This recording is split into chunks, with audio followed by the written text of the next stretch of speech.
which leaves Arsenal top on that all-important goal difference. They had that run of games, didn't they, where they scored a ton of goals after the new year. That seems to be really, at the minute at least, the key for them in staying that little hair's breadth ahead. But a 3-0 win against a really tough Brighton team who have been really difficult to beat at home this season, I think that's a statement performance for me. Say what you like about the way Brighton have performed so far this season. At home, they've always been pretty reliable. So to comprehensively beat them like that, that made Arsenal, for me, look like they were on that path now towards becoming champions. And they'll be massively happy with United taking these points off Liverpool, won't they? Because it does seem like it's in their, well, it is in their hands now, isn't it? Oh, they've just been super efficient, haven't they, in certain games, Arsenal? I think that's been the real difference in how they've been this season. I think even the games when they've not actually performed particularly well, because I didn't think this was the best performance by any means. They got the job done. They had those deciding moments. You had certain players, but never under threat though, and that's the thing. They've not looked under threat of conceding many goals at all since the turn of the year. That's impressive. No, definitely so. Like we've already mentioned, Gabriel and Saliba over the last few weeks, and just how they've marshalled that defence.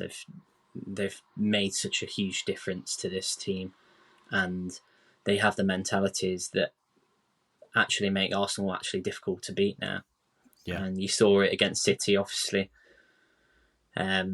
Last week, let's be honest, there was a lot of people obviously criticising the way that they played, but it's a way that we've seen. If you look at Fergie's team, United, how amount of times they went to difficult away fixtures and just popped the bus at times to get a valuable point. It's about grinding those results out, and that's what Arsenal are doing in certain games. And the tide's definitely turned. I think. Yeah. For me, I think they're favourites. I think they've got some difficult games. They've definitely got some difficult games coming up. They've obviously got to play Spurs. That's going to be a huge one, isn't it? And that's going to have a big say on how the top four finishes up as well, which just makes it all more fascinating.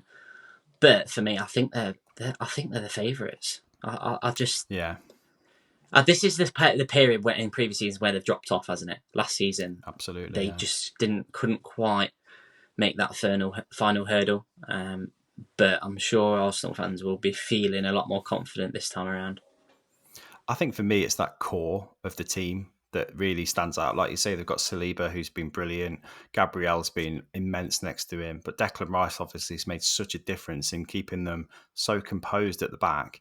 And they're having a better season, I think, than the equivalent of Manchester City. So they've got Stones, Diaz, and Rodri. And they're all brilliant, and they've all played brilliantly at moments this season. But I think for consistency, that trio for Arsenal, I think that's arguably better and has been better than the same for City, don't you?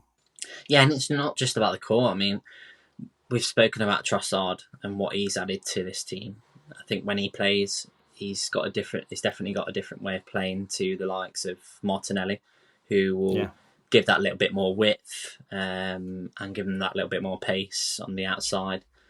But Trossard is the kind of player who can play as a false nine if he needs to, but he can play as that creative inside forward, and I think he's given them a lot. It's another different type of weaponry that I think they've probably lacked. And it's a question that we had, didn't we, at the start of this season? Are they going to have enough goals in this team? Because Gabriel Jesus, let's be honest, he's not the most clinical of strikers, but they've had alternatives, and about having those different kind of players that are going to offer you different avenues in games and be able to decide games.